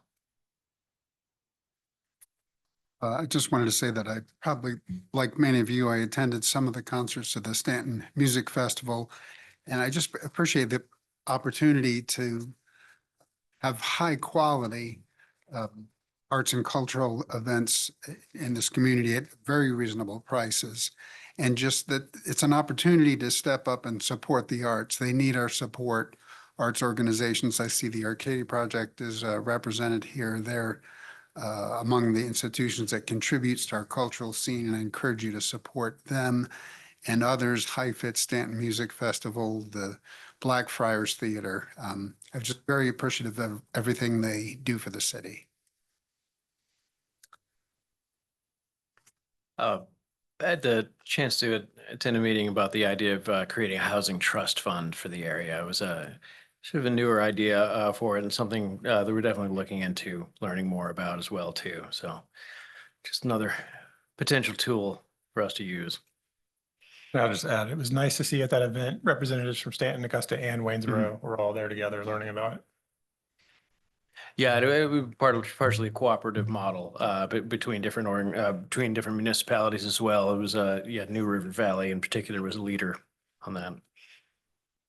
Thank you. Yeah. And we just had during our work session, had a significant update on the water line issue, but I just want to, again, say, I worked a shift with our city manager and Councilor Woods here at the high school, how great it was to see members of the high school National Honor Society coming, and they helped the entire time. New kids kept coming for shifts, and it was just great to see them step up and help with the water distribution. Oh, yeah, they was great at it. I thought I was going to lift a bunch of heavy water, but I don't know, high schoolers. It was Get on the it. kids to do it, yeah. So I just wanted to announce that the Staunton Redevelopment and Housing Authority has a new team member. Susan Venable is hired on as their new Needs Assessment and Self-Sufficiency Coordinator, building relationship with residents, assess resident needs, and helps them reach success and self-reliance. She supports the just launched the emergency food pantry that they will have. And they are asking for donations with toiletries, paper towels, and toilet paper. If anyone wants to reach out and donate to them, just go by there and drop it off at the Staunton Redevelopment and Housing Authority office, Elizabeth Miller Gardens. Also, I attended the DI Commission, and I know it hasn't been an update, but we do have a commission and they are well on their way. Some of the recommendations, the priorities for the commission recommendations they are working on, and they have formed 2 subcommittees, data and research and community connections. Community connections mean they will be out in the community. So you will see them at events and maybe having something of their own later on to let you all know who they are and what they're working on. Thank you, Councilor Woods. All righty. We are moving on to item A, the consent agenda. Per procedure memorandum number 14, it's the policy of City Council to have routine, non-controversial items placed on a consent agenda. All items on the consent agenda will be voted on in one motion. If separate discussion of an item is requested by any member of council, that item shall be removed and considered separately at the end of the regular meeting agenda. Do any council members wish to remove any items from the consent agenda to be placed at the end of the regular meeting agenda for separate consideration? All righty, then hearing none, I will entertain a motion to approve the consent agenda. Mayor Edwards, Councilor Woods. I move to approve the consent agenda as presented. Thank you. Is there a second? A second. Thank you. Any further discussion? None. Mr. Blair, would you call the roll, please? Ms. Woods, Aye. Mr. Shepherd, Aye. Mr. Campbell, Aye. Mr. Overholzer, Aye. Ms. Park, Aye. Vice Mayor Arrowood, Aye. Mayor Edwards, Aye. motion carries. Thank you, Mr. Blair. Moving on to item B, public hearing and consideration of a request by John and Juliet Swenson for a special use permit at 950 West Beverly Street under the provisions of Staunton City Code, Section 18.55.0603. Ms. Beauregard. Yes, Tim Hartless, Planning Manager, is here this evening. Good evening, Mr. Hartless. Welcome. Good evening, Madam Mayor, members of the council. I apologize for my weak voice. Oh, Got my cough drop in, so hopefully I can make it through the next two you items. sound just fine. This is a special use permit request by John and Juliet Swenson. They're requesting this special use permit at 950 West Beverly to have living and sleeping quarters on the first floor. The property is located on the south side of West Beverly, in the block between Stafford and Montgomery Avenue. Property was developed in 2008 as the Anne Hathaway Cottage. And since that time, it's been used for various business purposes, including a small hotel and a tea room. The applicant now proposes to use the entire structure as one single-family residence. The property is zoned B1 local business. Residential use on the ground floor is only permitted through the special use permit. This is a special use permit, so the B1 zoning will not change. And in the future, this property could revert back to a business use without any new special use permit required. Staff has reviewed the request and has identified no issues. Surrounding zoning is R4 high-density residential, B1 local business, and R2 low-density residential. And the surrounding uses include a mix of business and, single-family and multifamily, as well as the location of the former Newtown Bakery. The city's comprehensive plan designates the area as neighborhood residential. This is characterized as large housing units on small lots. And the proposed use is consistent with that designation. Planning Commission held a public hearing at its July 17th meeting. During the hearing, no one spoke in opposition, and on a 4-0 vote, the commission unanimously recommended approval with two conditions. The first is that residential use of the property shall be limited to one single-family dwelling. And the second condition is that a building permit is required for a change in building code use group, and all work must comply with the provisions of the Virginia Uniform Statewide Building Code. If you have any questions, I'm happy to answer them now, or I can come back after the public hearing. Any councilors have any questions? No. All right, Mr. Hartless, we'll go to the public hearing.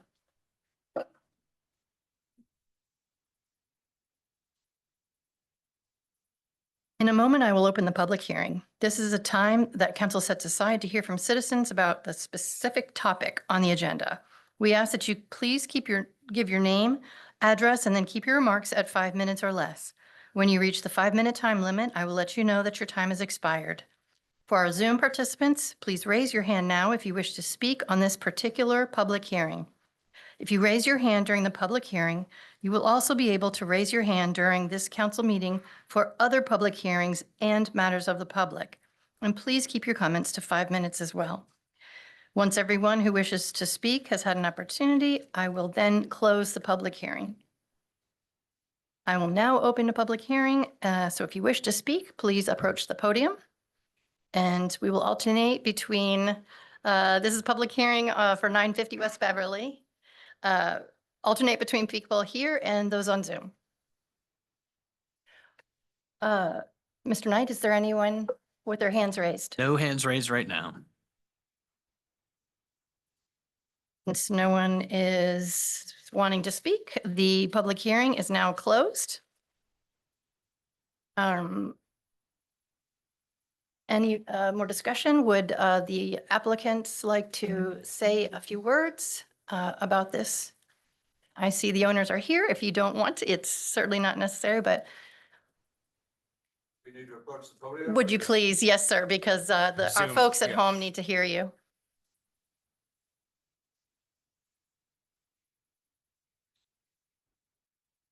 Yes, John and Juliet Swenson, and my wife developed and designed Anne Hathaway's cottage back in 2008, 2009, and has gone through several iterations, as you know, of different types of businesses there and so forth. But we're pleased with the decision and recommendation of the Planning Council. It just broadens the potential future uses of that property for either another bed and breakfast inn, restaurant, cafe, or personal residence, which should be fairly obvious. It's designed for residential living.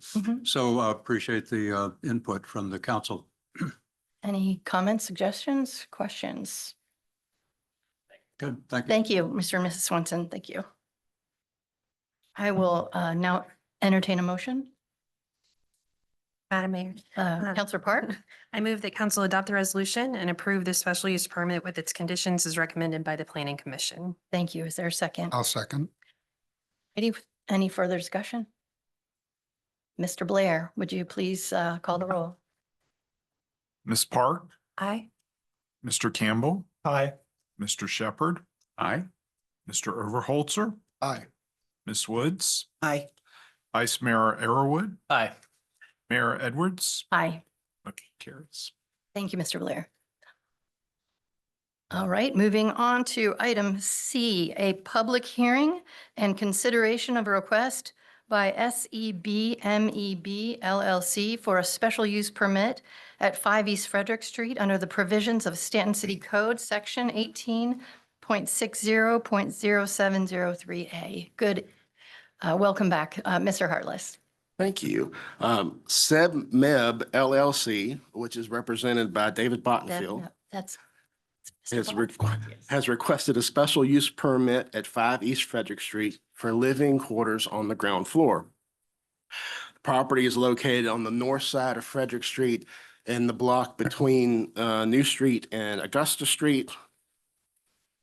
The space was formerly used as part of Rask Florist. Rask was located in the building next door at 101 North Augusta, but they also used a portion of this building as part of their operation. After a fire that occurred on February of 2022, this building, along with the Rask building, have been vacant. The applicant proposes to use all of the first floor of the building as one residential unit. The property is known B2 General Business, and residential use on the ground floor is only permitted through the special use permit process. This is a special use permit. The B2 zoning will not change. So just like with the previous item, this building could revert back to business use at any time without any new special use permits required. In your packet, attachment 1 includes a preliminary floor layout, which shows a 2-bedroom residential unit. City real estate records indicate this floor of the building to contain approximately 1,300 square feet. Staff has reviewed the request and has identified no issues. The building is located in a block of East Frederick Street between Mary Baldwin and downtown. There's limited on-street parking. The on-street parking that does exist is on the same side of the street as the building, which could limit visibility of the first floor. This part of Frederick Street has much less traffic, vehicle traffic and foot traffic than other parts of downtown. And these factors combined could make a difficult environment for businesses. The property, I should mention, is located within our downtown central business district parking exempt area. So the zoning code does not require parking regardless of the use, whether it's business or residential. Surrounding zoning is all B2 general business. Surrounding uses include the YMCA condos, the Frederick House Hotel, Eric Stamer's catering business, and a radio station. There are also 2 adjacent commercial buildings just to the east that are currently under renovation.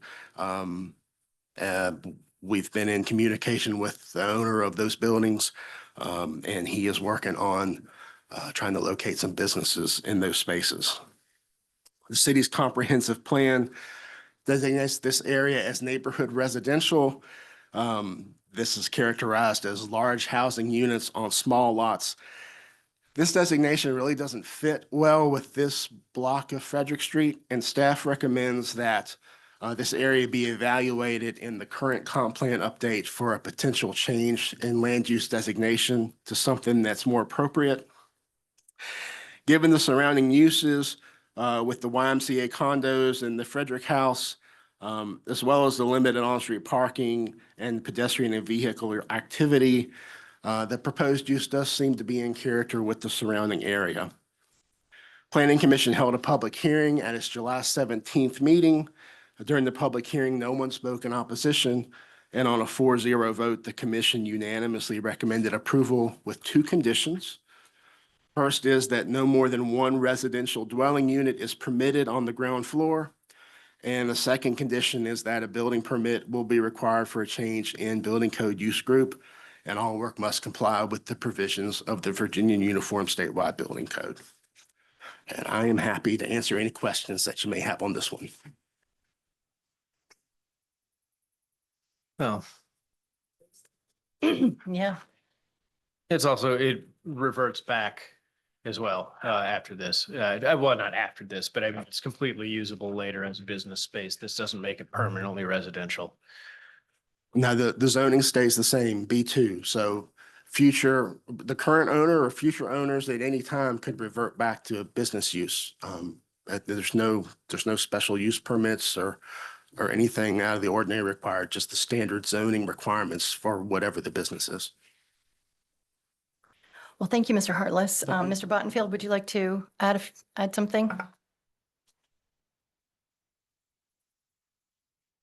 Thank you, council members. I'm David Bottenfield. I live at 310 Valley View Drive in Staunton, and I've had a real estate business here for several decades. I think converting the first floor of this building to residential use will complement downtown. I think our downtown is more viable the more people that live and work in it.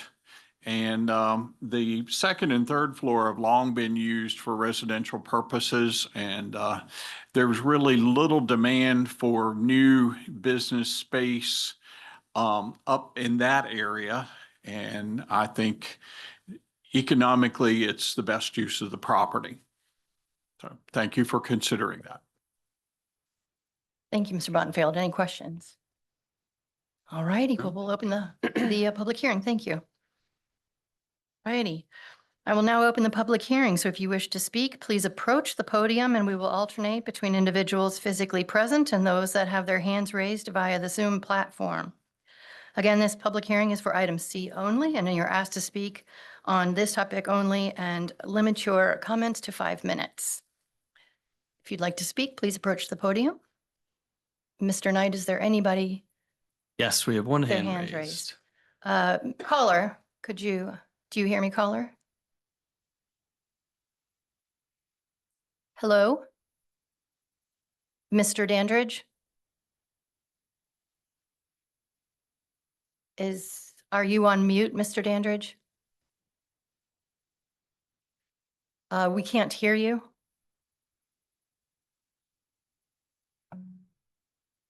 Mr. Knight, are you able to unmute? Now it says mute. Now that says you should be able to, Unmuted. you are unmuted, sir.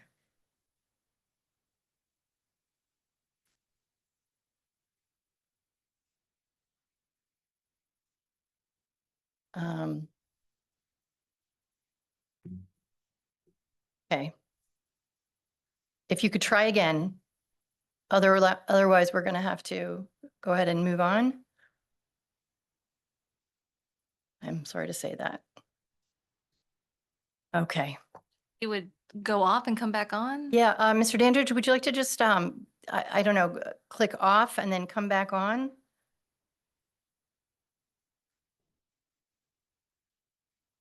Can you call in? Can call in. There's the directions on the website to call in. Sir, you're also welcome to call in with your comments. It would show up on this, but it's the same mechanism.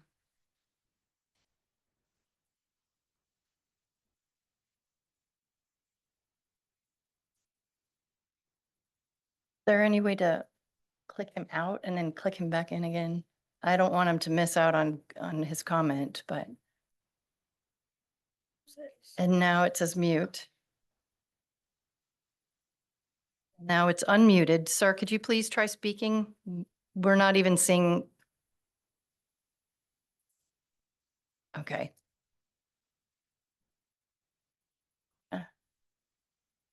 I think we're gonna have to call it. Unless, sir, you hang up and try back, but I still see your name and your hand and it's not working. So we're gonna move on and end the public hearing. So I will entertain a motion. I'm sorry, the public hearing is now closed. I will entertain a motion. Madam Mayor, Counselor Campbell, I move that council adopt the resolution and approve the special use permit with its conditions as recommended by Planning Commission. thank you, Counselor. Is there a second? Second, Thank you. Is there any discussion? Trying to get on. Oh, okay. I see that you're trying to call Mr. Dandridge. We were just, Madam Mayor, if you want to reopen the Reopen the public I'm, hearing. Yeah. the public hearing is now reopened. it's okay to laugh, guys. It's Yeah. probably bringing I'll- back a lot of Laugh all the like time. school pandemic There's a memories. first for Like, everything. It's okay. I'll second Like, that. Yeah, would you second that? Can you, Asking you to unmute, but I can't. so even the phone is unmuted.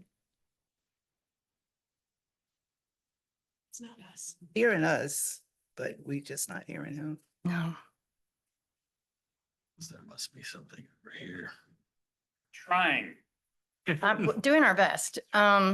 He is trying. Where does he call into, Mr. Knight? Right here, I can see the phone number as well, and I can ask to unmute, but then from there, I can't do anything else. Why don't you call him? Hello?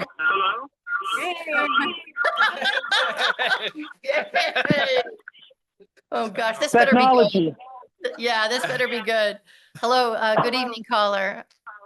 Welcome. Hi, my name is Conrad Dandridge. Yes, sir. I think you actually should hang up on one of your connections because you're echoing. Okay. Thank you. Please go ahead with your call. Build up. Oh, Michelle, you should have Not that one. I didn't do that. That's not my fault. All right, call back on your call. Mr. Dandridge, if you could call back on the call and we'll mute you from the Zoom platform, but on your phone, that would be great. In the meantime, So much anticipation. I think we need a joke from Mr. I know, Mr. Blair. Right, Mr. Blair. Oh, wow. I Spot. So a man and his wife were in the emergency room. She was about to she was pregnant and about to give birth, and the doctor comes in and says, "I'm here to deliver your baby." And the husband says, "Well, we'd like a different doctor." And the doctor said, "Why?" And the husband said, "Well, I want my child to have a liver." Oh, God. Oh, God. Fixing it. Instead of deliver. Deliver. Yeah. Mr. Dandridge, are you calling in Mr. on? Dandridge. Yeah, yeah. on the- Please. Oh, okay. Okay, we'll go with the echo. It's all right. We'll. Hello? Yes, sir. Hello? Yes, sir. Can you hear me? Yes, sir. Okay. Technology. My name is Conrad Dandridge. My late mother was born and raised in Staunton, Bernice Dandridge. I'm the owner of the adjacent buildings at 911 East Frederick Street and 1517 East Frederick Street. I was unable to testify at the Planning Commission hearing because I was actually in Staunton and the notice went to my home in California. A couple things I wanted to point out from that meeting, the considerations. The comment about little pedestrian traffic is not true. I'm getting ready to reopen the Frederick Street Cafe, It has not been closed since March of 2020. It was closed in August of 2022. And I am weeks away from opening it as soon as I hire a fourth individual to work it. There's lots of foot traffic. The cafe was very successful when it was open, and I'm looking forward to that success. I've been working with staff at City Hall and economic development folks office and the planning office, because the vacant building at 1517 East Frederick Street, I'm planning to put a laundromat in, sponsored by Maytag, something that has been on the downtown want list for a long time. I've hung new signs out at the cafe, got those approved by the city. Signs have gone up for the cafe. There's a sign that I took down for the laundromat since I didn't want it to get damaged. I disagree with putting a condo or a residential unit on the first floor. It will, the block is coming alive. The cafe should be open probably within the next 6 weeks, and the laundromat by May of next year. Maytag is sponsoring that. They did an extensive study of downtown and the surrounding areas, and they estimate that the laundromat will do a minimum of $700,000 in gross business. So putting a housing unit on the first floor doesn't make a lot of sense. It opens Pandora's box for other vacant offices, commercial space in downtown to try to do the same. There are 2 vacant apartments above there. I'm not sure how long that space was attempted to be rented. I first took a picture of the for rent sign in February of this year. And that was the first time I saw that the space was up for rent. Even though I'm in California, I've been in Staunton 10 times this year, 46 times over the last 4+ years. And I've invested well over $150,000 in my property in Staunton. I have 6 apartments. All 6 are occupied. I know that when I'm in town, there are people stopping by all the time wanting to know when the cafe is open. I recognize this summer that the foot traffic on East Frederick had increased because of students going to, I think, Mary Stewart's music location. So there is foot traffic. I know on weekends there is foot traffic with people coming down from the Presidential Library and the Frederick House. It's not as much foot traffic as it should be, but once the cafe is open, that foot traffic will increase. Putting a housing unit on the first floor kind of ruins the historic nature of Staunton's downtown. I know the hoops I've had to jump through to get a historic tax credit working with the Commonwealth and the National Parks Service. And they wanted to preserve the historical nature. And then working with your redevelopment folks with the enterprise zone. They've been very supportive of my endeavor to reopen that cafe. So unfortunately, again, I didn't get a chance to speak before the Planning Commission, even though I was in town. I did not know there was a hearing. So I'm taking the opportunity to do so now. There is a need for housing, but the 2 apartments above that are vacant, and they've been vacant for some time, and they wouldn't be vacant because downtown apartment units go very fast. When my late mother passed away in August of 2020, I had 3 apartments, and now I have 6. So, Mr. Dandridge, thank you. Your 5 minutes is up, but thank you for your Okay. comments. Your 5 minutes has passed. Okay, sorry about that. But no, not at all. Thank you for calling. I'm glad you finally got through. And we look forward to patronizing the Frederick Cafe when it opens. Thank you for your call. You're welcome. Mr. Bottenfield, you have, I think, 5 minutes to, is that correct? To speak, to answer questions from council? Well, I appreciate, let me say I appreciate Mr. Dandridge's comments. I knew his mother well as a real estate client, helped her with the building. My observation is we already have a number of first floor residential units in downtown in locations that are far busier. And I wish him well with his cafe, but I don't think that's going to necessarily turn the whole block around economically. And hopefully the residents of the building will be patrons of his at the cafe. But I think the real need, I've had a sign on the building for months and months, as he referenced. It was up in February. It's been up for a long time and had no viable interest in a business there. And as to the upper floors, the whole building needs a total renovation. And that's why nothing is rented there now. I plan to do an interior renovation of the entire building and create, there will be a total of 5 living units, only 1 on the first floor, but then 2 on the second floor and 2 on the third floor. If you have any questions. Thank you again. No, thank you. Is there room for public comment or no? Yes, open. It's open. We reopened. Yeah, it, we right? reopened Yeah, it, so. Thank you for keeping track. Like a dishwasher thing. My name is Johann Westenberg. I own property at 113 West Beverly Street.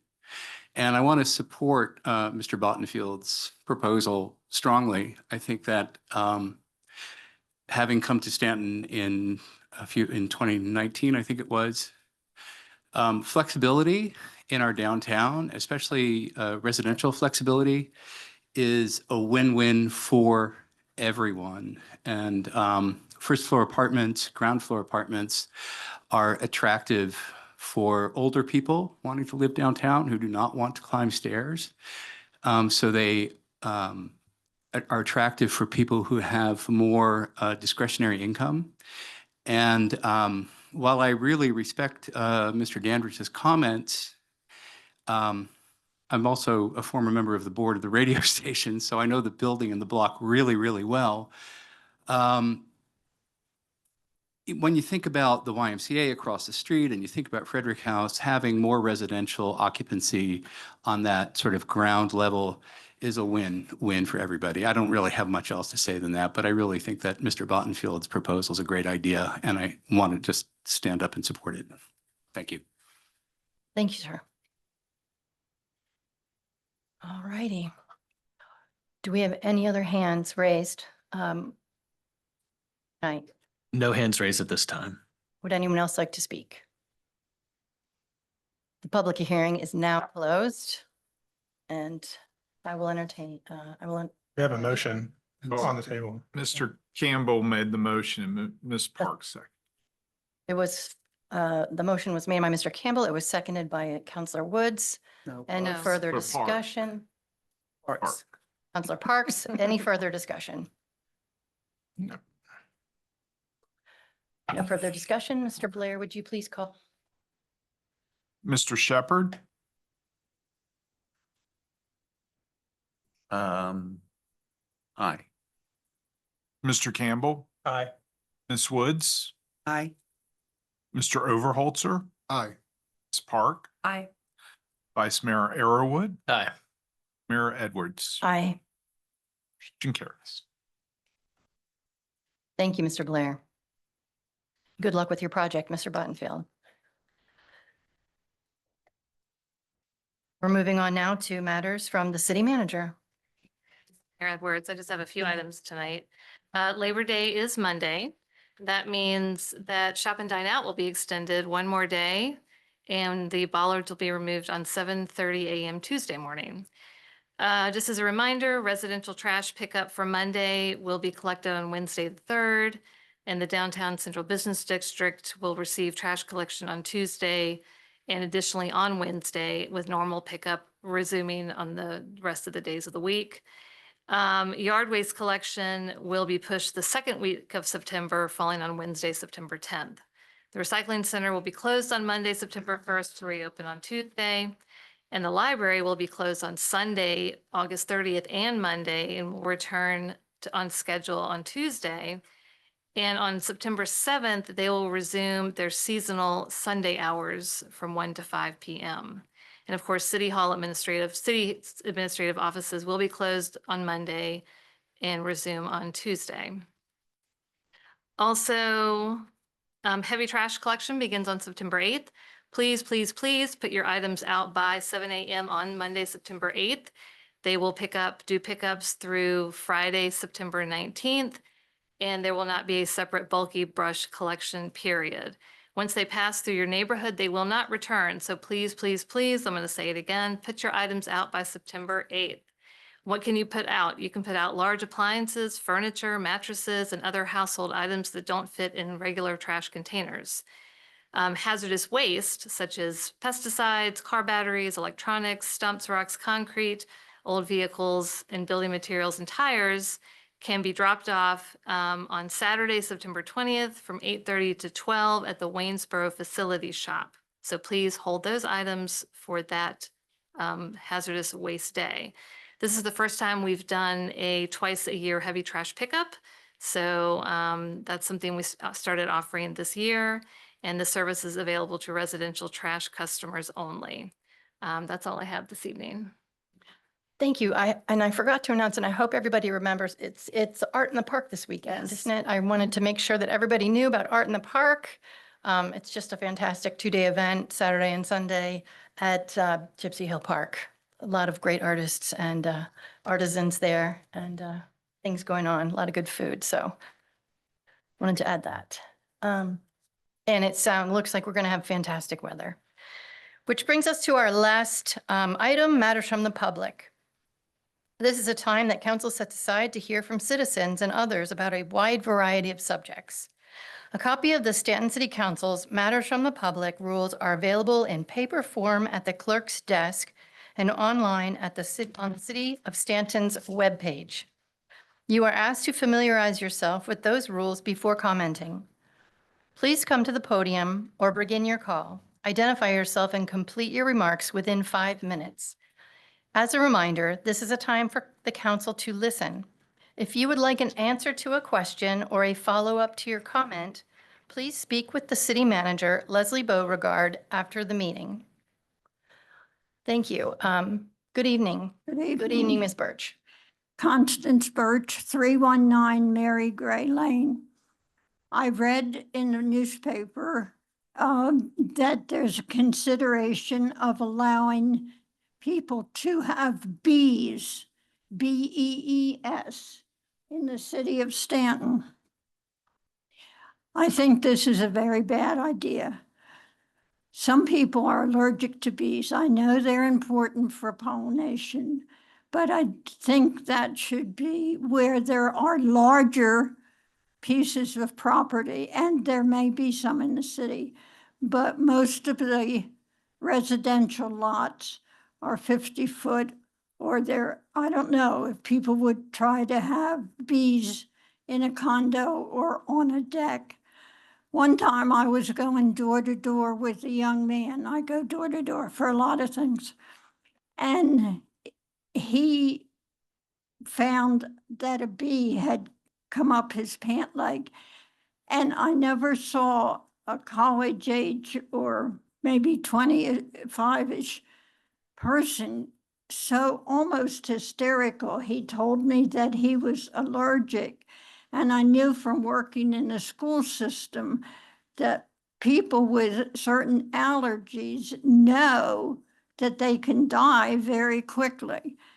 And I just, some people were just recently educating me about bees, so maybe it's true that you can program them, but I just think there's too much opportunity for danger to have them in the city where there are small lots. So I hope that council, when that comes up, will not consider allowing beekeepers or aviaries. Thank you. Thank you, Ms. Birch. Mr. Knight, do we have any hands raised? Madam Mayor, we have no hands raised.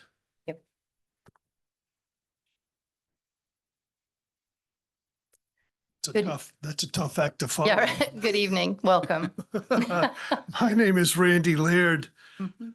My wife and I are long time, well, not quite as old as the pipe, the 16-inch water pipes, but longtime residents of the city, and we own multiple properties at the wharf, starting with 23 Middlebrook. Madam Mayor, members of City Council, I first want to express to all of you and thank you for your commitment to the city and its betterment. It is a thankless undertaking, as I've listened some tonight, to what you have to do and what you have to go through, but it is certainly a necessary process to keep the city moving in the right direction. Since March of this year, the city has restricted parking and through traffic on Buyer Street at the wharf. I, along with others, understand the significant structural failures that have caused the vehicular limitations. I would ask, as part of due diligence, has a geotechnical assessment been completed to determine the safety and stability of the areas in question? Historically identified caverns throughout the city need to be considered in any proposed mitigation missive. Again, let me emphasize the importance of a geotechnical assessment. As we approach the 6-month anniversary, hard for me to say, of the wharf closures, we have seen very little improvement to attract tourists and residents to the area. In fact, as currently viewed from all the orange and white blockades, one would think that this is a restricted area to non-vehicle traffic. If you're a first-time visitor to the city or haven't been here since the end of winter, you would have no idea of what to do when you got to the wharf. Given the barricade configuration, you're not even sure whether you can walk there. I believe it is also, let me transition a little bit. Let me say that I also believe it is safe to say it is not a matter of if the wharf will flood again, but it's a matter of when it will flood again. I applaud the effort of putting picnic tables in the no-car areas, but gotta admit I'm a little confused knowing that the flood area that the area will flood. How will the city secure these potential floating missiles prior to a flood?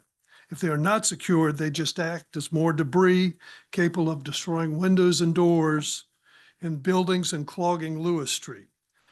The same rationale applies to the traffic drums and traffic barriers prevalent at the wharf parking lot. The solution, in my opinion, is to use the round white delineator tubes that have been placed on Johnson Street and then secure the picnic tables. I feel that it needs to be a priority for the city to get Buyer Street reopened and make the make the restricted wharf parking lot more tourist and vehicle friendly. Businesses around the wharf are struggling because of this situation. Those that take advantage of our train and rail experiences that come out of the city are disappointed by the continued lack of convenience and accessibility. Please consider a data-based comprehensive analysis of the wharf condition, and please expedite your solution. Thank you again, for all you do. You couldn't pay me enough to sit on that side of the table, and for your consideration in this matter. Thank you. Thank you, Mr. Laird. Mr. Knight, are there any hands raised? No hands raised. Eric, are you? All right, no worries.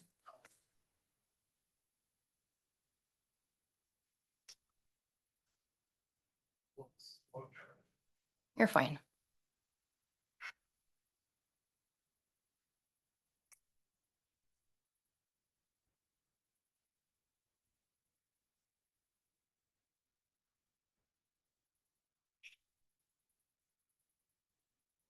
I'm Eric Milnes, 30 Oak Lane.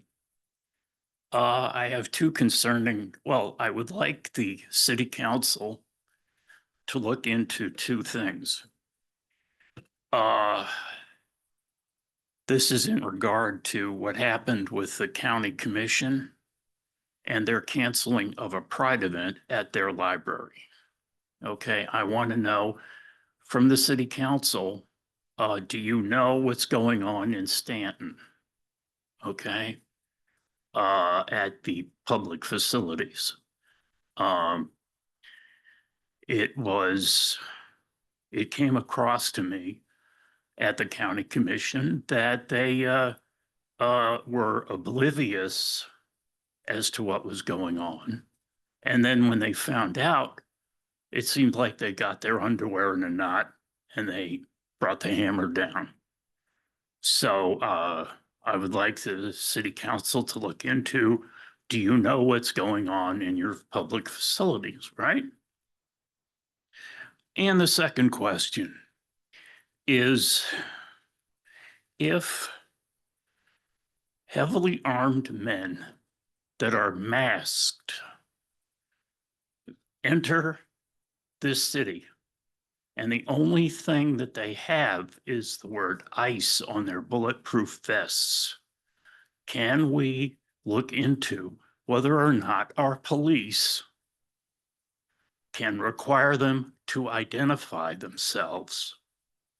Because this is terrifying me, that people are getting plucked up out of the air, seemingly, that they are going to school and everything, and there's seemingly no identifying identifiers to these people. And I'm wondering if our police chief can be at a city council meeting, and I will come back and we need to hash this out, whether our police have the ability to protect our citizens. Thank you. Thank you, Mr. Milnes. Does anyone have their hands raised online? Madam Mayor, we have no hands raised.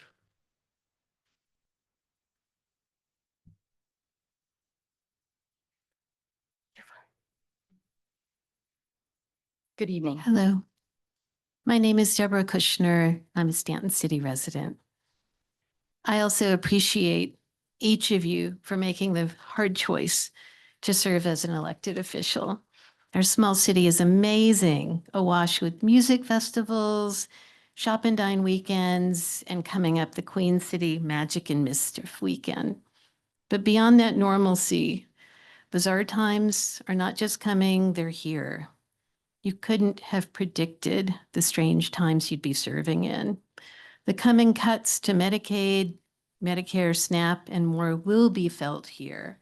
Food pantries are nervous about their patrons being seized within their caring spaces.